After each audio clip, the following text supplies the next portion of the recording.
Bueno, ya está grabando. Entonces, muy buenas tardes. Estamos con Víctor. Víctor es especialista en toda la parte de formulación, direccionamiento y gestión de proyectos. Tiene un recorrido de más de 20 años, tanto en el sector público, privado y comunitario en el país. Entonces, nos está acompañando hoy y desde su experiencia nos va a contar un poco de la gestión de proyectos. Pues Víctor, bienvenido al curso de formulación de proyectos en gestión comunitaria del programa La Tecnología y del Colegio Mayor de Antioquia. Pues bienvenido y muchas gracias por ese espacio que nos está regalando. Bueno, muy buenas tardes, Sandra. Pues muy agradecido por la invitación.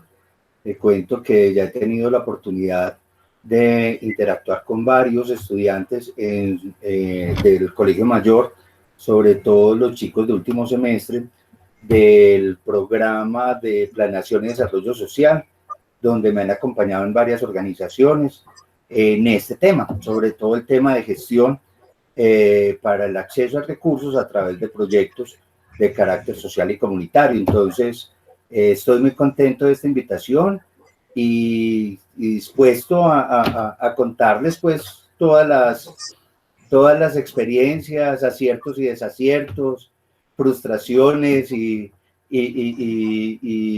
logros que se han hecho a través de esta gestión. Como te digo, muy contento con la invitación y soy material disponible. Víctor, muchas gracias. Bueno, Víctor, cuéntanos desde tu experiencia por qué crees que es tan relevante trabajar proyectos y por qué es importante que una organización tenga claridad en la formulación y en la gestión de proyectos. Bueno, nosotros encontramos distintos tipos de organizaciones y ahorita tú mencionabas que encontramos organizaciones sociales, encontramos entidades de carácter privado que tienen algunos enfoques sociales para su responsabilidad social, encontramos entidades estatales, entidades pues de carácter público, donde para lograr las metas que tienen trazadas en sus planes estratégicos necesitan acceder a recursos. Yo pues, hablando en blanco y negro, tenemos muchas muy buenas intenciones en todas las organizaciones, pero la limitación es recursos. Y lo primero es para decirles a tus estudiantes que no se preocupen por los recursos. El problema no es que no haya recursos, el problema es que tenemos que ver cómo accedemos a ellos. Entonces nosotros encontramos muchísimos fuentes de financiación que quedan años y años y años. Hablemos de unas regalías públicas, hablemos de procesos como los que tienen los ministerios. Ahorita hablamos un poquito más al detalle de esto, donde quedan los recursos allí y es porque no se les entregan unos proyectos bien estructurados. Entonces, es fundamental tener claro, primero, la organización. Entonces, la organización, uno lo primero que les dice es, venga, señores, cuénteme cuál es su plan estratégico, cuál es su objeto misional, qué es lo que quiere. Y ahí uno identifica las líneas. Entonces, encontramos organizaciones que tienen unas líneas ambientales, otras organizaciones que están muy enfocadas para determinadas poblaciones, llámese negritudes, indígenas, mujeres, niños, tercera edad, es decir, tener muy claro cuál es el foco. Después de nosotros saber cuál es ese portafolio, necesitamos hacer el mapa de actores. Entonces, en el mapa de actores, chicos, tengan en cuenta lo siguiente. No es simplemente, no, es que estamos hablando de tercera edad, no, es quiénes son, dónde están, cómo se llaman, cuál es la caracterización real, cuántos hombres, cuántas mujeres, dónde están sus condiciones. Entonces necesitamos levantar muy bien esa caracterización de la población que yo quiero beneficiar a través de la organización. Listo, entonces ya tenemos dos aspectos, Sandra, ¿cierto? Es decir, hacia dónde queremos ir y cuál es la población que queremos atender. Ahora llegamos y decimos, como una formulación de marco lógico es, ¿cuál es la problemática? Y empezamos con la justificación, que ustedes ya muy bien lo han trabajado con Sandra. Pero esa justificación va hacia cómo solucionamos ese problema. Identifiquemos el problema y cómo lo solucionamos. Después de tener claro cuál es la estrategia para solucionar, entonces ya empiezo a desarrollar o a estructurar el proyecto.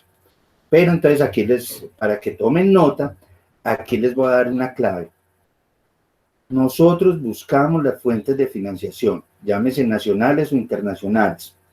Entonces, esas fuentes de financiación, lo primero que tengo que ver es que dentro de las líneas que priorizan está la línea que yo quiero o la población que yo quiero solucionarles su problema social. Entonces, si yo tengo y presento, no sé, se me ocurre, para la Fundación Chanel, que está muy enfocada para el tema de género, pero yo tengo un proyecto no sé, de salud mental. Entonces, ¿hasta qué punto se casan esos dos temas? Entonces, lo que voy a hacer es mirar dentro de las organizaciones e investigar. Cuando tengo la oportunidad de coordinar a los practicantes, les digo que una de las competencias fundamentales que necesitamos es la lectura, mucha lectura. ¿Por qué? Porque yo veo que llámese USAID, llámese Advivoca, llámese como se llame la entidad cooperante, yo tengo que investigarla y mirar qué hicieron, qué han hecho en los años anteriores, qué proyectos ellos han financiado, que llámese que aquí en Perú, que en Costa Rica, que en Argentina, no sé dónde, pero mirar muy bien cuáles son los intereses.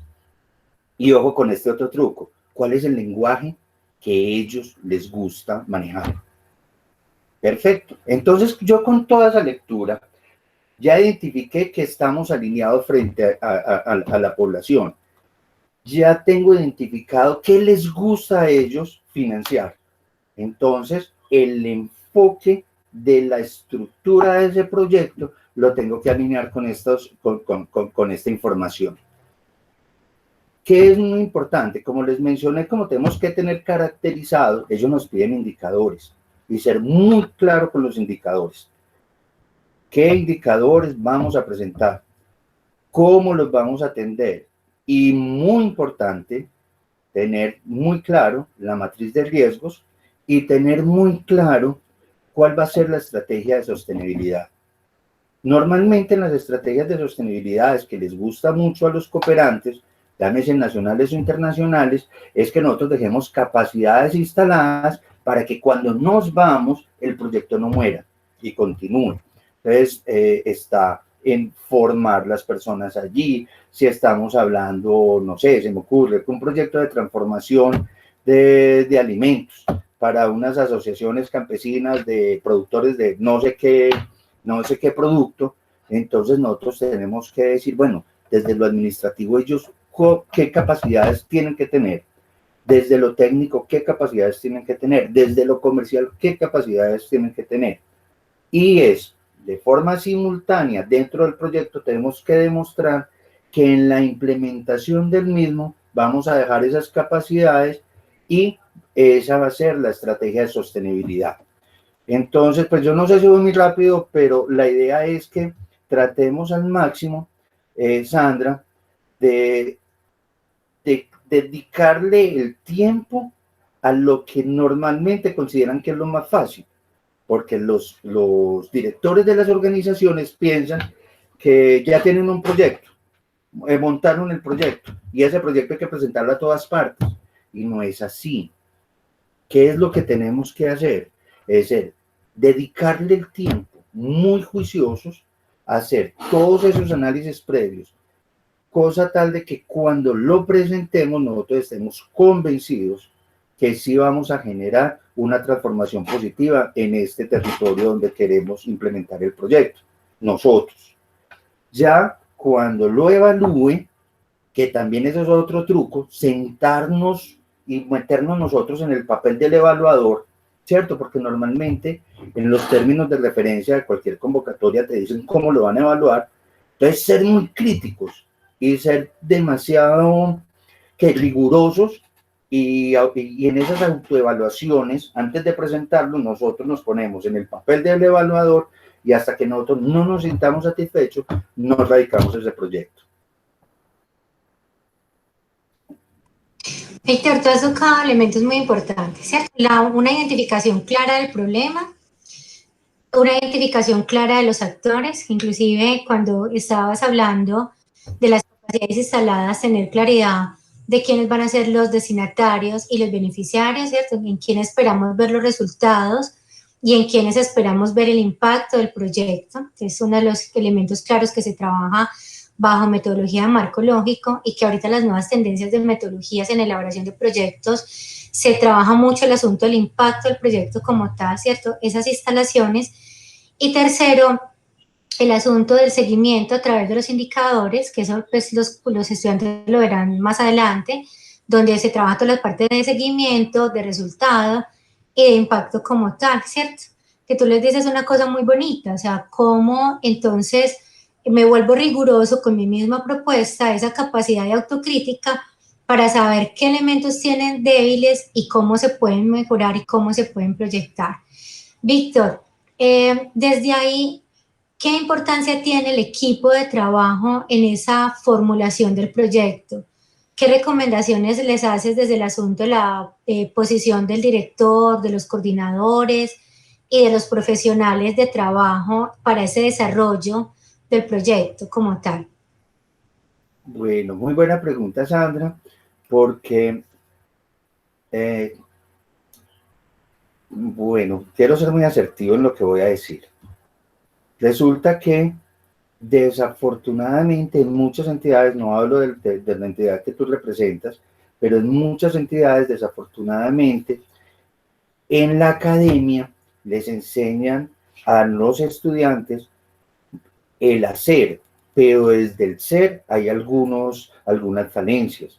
Y cuando hablo del ser, hablo de aquellas competencias blandas que no son ni tan blandas porque realmente son las más importantes en el sentido que a nosotros de pronto se nos sube el ego porque pensamos que ya somos profesionales o tenemos un nivel mayor con las personas que interactuamos, inclusive hasta con los mismos representantes de las organizaciones, y eso es gravísimo.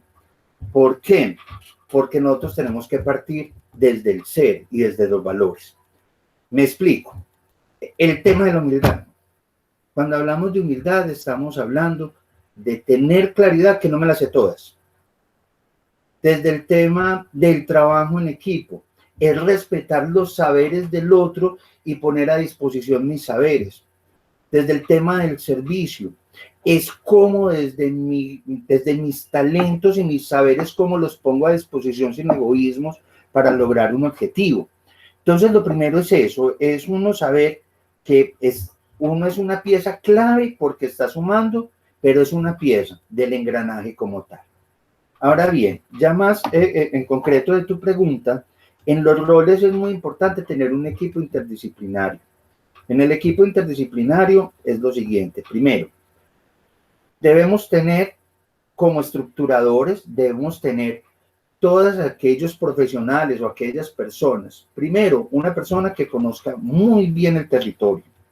Normalmente, como estrategia, les cuento ya de operación, uno habla de los líderes de enlaces y son las personas que están allí, que son los que te dan la información, los que te dicen la logística, cómo es, cómo se mueven, cómo son los tiempos de desplazamiento, cómo es el tema de seguridad, etc. La otra persona que tenemos que tener es un financiero. ¿Por qué? Porque en las propuestas económicas es fundamental tenerla muy claro. Y miren que, por ejemplo, cuando hablamos de cooperación internacional, a diferencia de la contratación pública, nosotros tenemos que presentar un presupuesto, pero sustentarlo de forma narrativa. Entonces dicen, no, es que yo tengo que ir con un profesional, tengo que ir 3 veces a territorio, y en esa ida tengo que tener un tema de alojamiento, un tema de transporte, un tema de, no sé, de combustible, etcétera. Pero al frente del valor como tal, debes colocar en un texto y explicar el por qué, ¿cierto? Entonces, junto con el operativo, el financiero, que nos va a mostrar cómo podemos presentar una propuesta que sea aterrizada y que sea rentable para la organización. Ojo, cuando digo rentable no hablo de una utilidad, hablo de rentabilidad y eficiencia, y es, con ese recurso puedo generar un impacto mayor. Otra persona fundamental que debemos tener allí es la persona que nos ayuda con la gestión documental, que es esa lectura que estaba mencionando, bajar toda la información. Miren que cada proyecto debe tener en su justificación, debe ser una sumatoria de indicadores comunes. Me explico. Cuando yo hago una justificación de cualquier actividad, me voy desde los objetivos de desarrollo sostenible, bajo a los planes de desarrollo nacional, después municipal, después local, después de los planes estratégicos de la Junta de Acción Comunal, si es por esa parte. Entonces, toda esa lectura y toda esta información, necesitamos una gestión documental. ¿Y quién coordine ese proceso? Ahí estamos hablando como de 5 personas, pero la realidad es distinta. Esas 5 personas somos 1 o 2. Entonces, la recomendación es que asumamos roles y miremos cuando necesitamos apoyo de terceros, pedirlo con tiempo y no hacer cosas que no conozca, por decir que son muy buenos, sino que es mejor no pedir a tiempo, decir, no, yo necesito aquí al contador para que me explique cómo es el manejo de los impuestos frente a estas compras, que no ponerme a inventar, que después me rechacen el proyecto y ahí es donde quedo viendo un chispero y la organización dice, ven, no era tan bueno. Víctor, y es muy importante lo que nos comentas porque muchas veces cuando se están en cargos de dirección o de coordinación, se cree que se las tienen que saber todas. ¿Cierto? Es un temor que se tiene o tanto de la dirección o de la coordinación como también de los profesionales que ponen toda una postura en el que el director, porque se está en un cargo de director, se las tiene que saber todas, y no solamente en el asunto de resolver esos elementos técnicos, sino también en el asunto de que tiene que ir a campo, de que tiene que saber hacer actividades, casi que se convierte en el todero, ¿cierto? Y que cuando hay un equipo de trabajo es porque todos son necesarios en ese equipo de trabajo, y mientras hay uno realizando el taller o el acompañamiento en el campo, pues habrá otro que estará haciendo la gestión, estará con las instituciones claves, ¿cierto? O con los actores claves que permitirán el sostenimiento del proyecto, o que haya una segunda fase o una tercera fase también en estos procesos, ¿cierto? Porque a veces cuando los proyectos van muy bien o cuando vemos que tienen unos muy buenos impactos, pues nos pensamos ya en otras fases que permitan ir profundizando o ampliando ese trabajo que vamos haciendo. Bueno, Víctor. Perdóname, Sandra, te interrumpo allí. También es muy importante el tema relacional, ¿cierto? Sí. Entonces, ¿qué pasa? Les cuento por experiencia.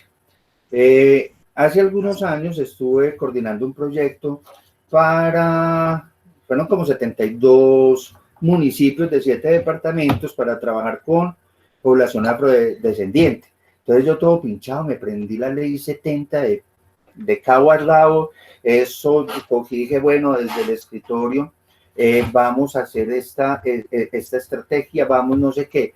Cuando llegué a territorio, muchachos, ríanse lo distinto, la realidad tan distinta, los presupuestos que tenía, eso no servía, mejor dicho, se me desbarató todo lo planeado. Entonces, allí me di cuenta que el tema del relacionamiento es fundamental. Entonces, cogí y dije, venga, necesito los líderes sociales, venga, señores administraciones, ustedes desde la alcaldía, desde planeación, desde desarrollo social, venga, sentémonos y tomémonos un café. Y después busqué la forma con las organizaciones y dije, venga, estoy pensando en esto. Y en un momento a otro cambié toda esa planeación e hice una construcción con los actores. En un momentico, afortunadamente, me fue muy bien. Y yo pienso que la clave fue demostrarles a ellos que yo no era ni terco, ni obstinado, sino que nosotros nos podemos equivocar. Pero esas relaciones con todos los actores es fundamental, porque ellos te dan a ti elementos para poder enderezar los caminos y lograr los objetivos. Victoria, esa experiencia que cuentas me parece muy importante, porque inclusive ahorita que venimos revisando el problema, muchas veces el problema es lo que creemos los profesionales, pero no realmente lo que hay en el territorio, las necesidades del territorio.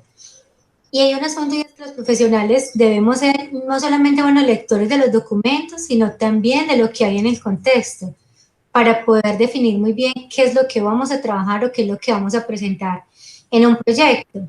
Porque no es solamente cómo le respondo a una agencia de cooperación internacional, sino también cómo le respondo a la comunidad con esa propuesta que se viene construyendo y que se viene tejiendo.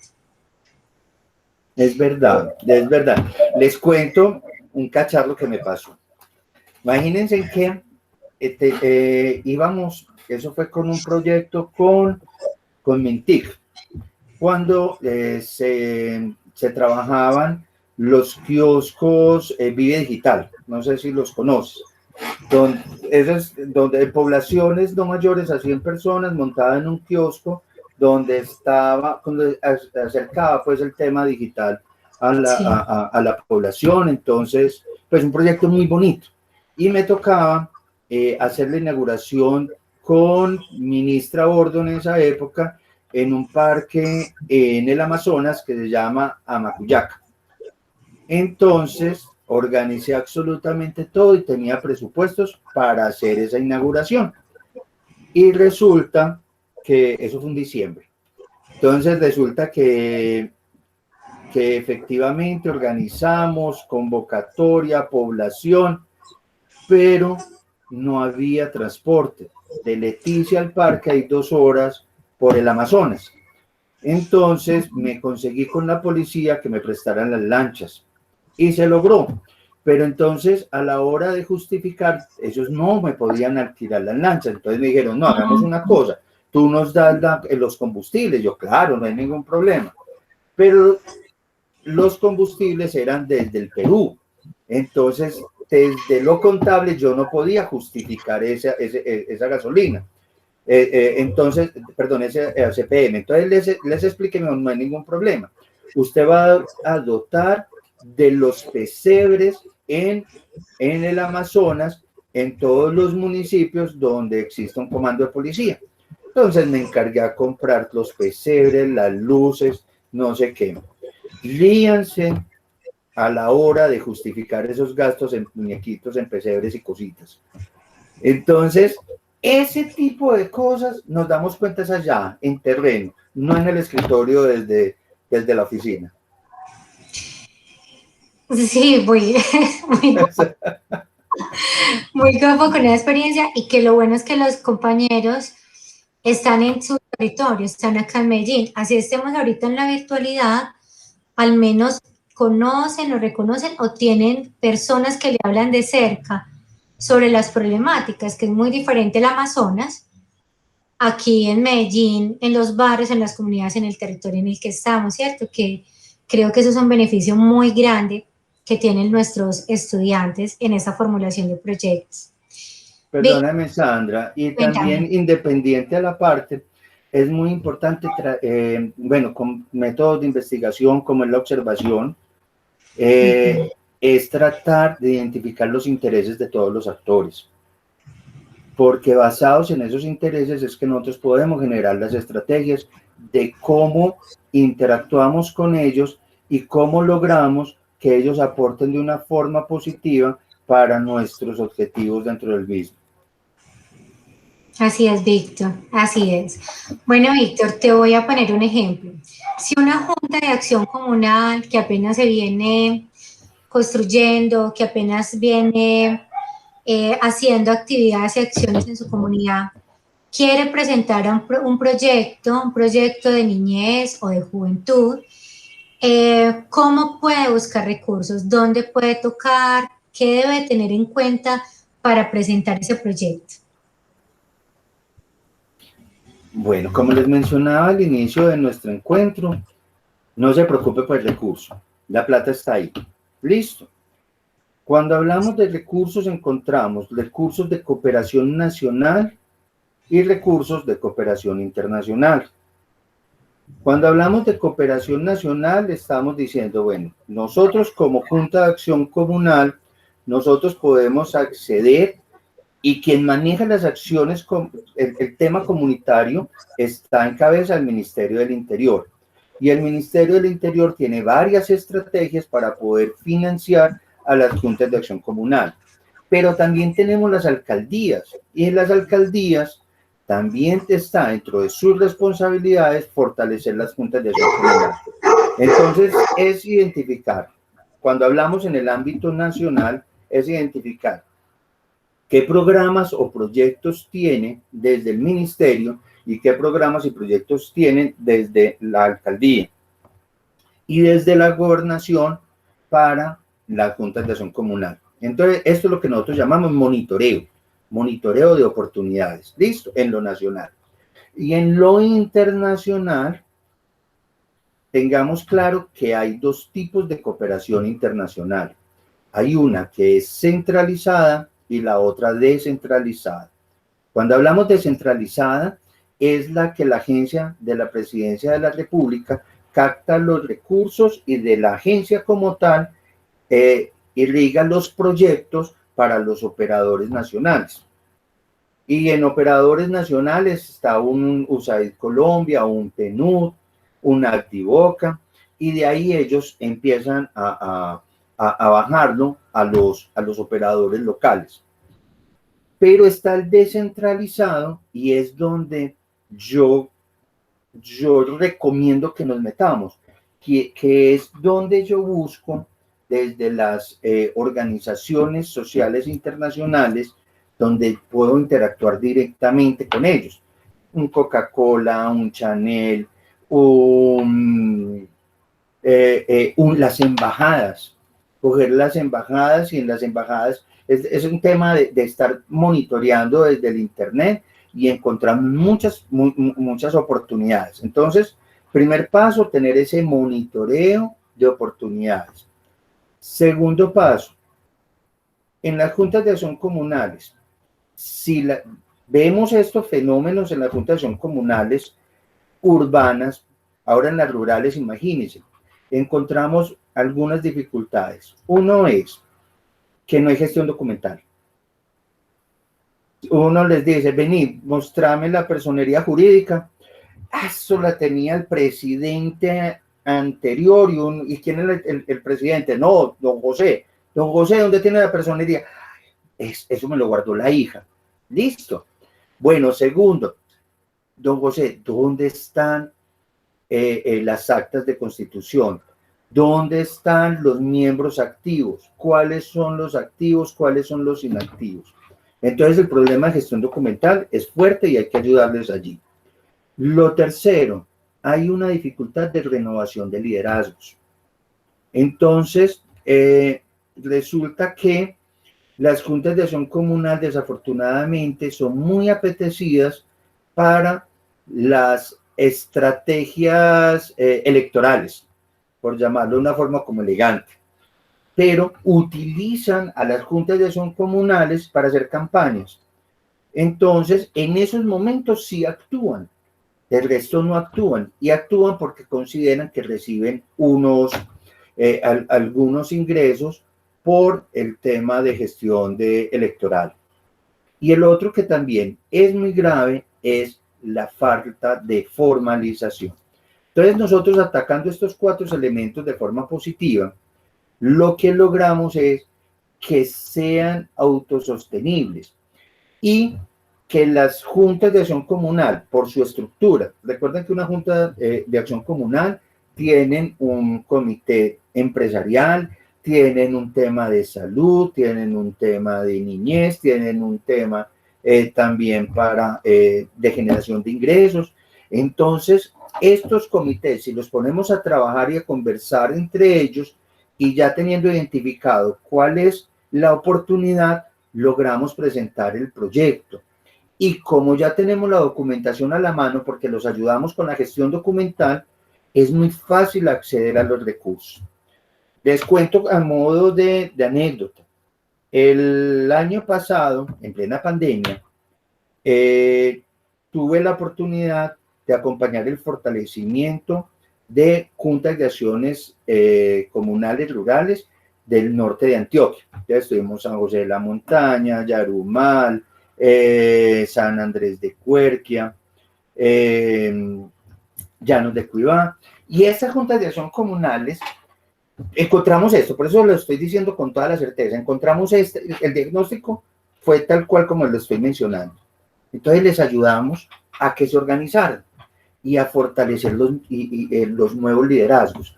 Que la señora de pronto, la presidenta no tenía competencias con el manejo de las TICs, pero venga que la hija sí tenía la competencia, entonces venga, involucrémosla, venga que ayude.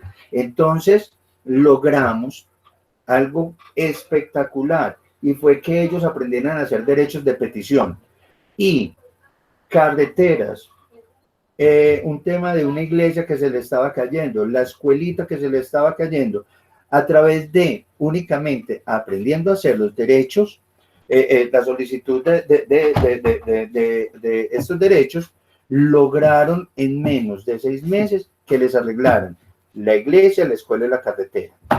Entonces sí se puede y a corto plazo, pero sí se necesita este acompañamiento.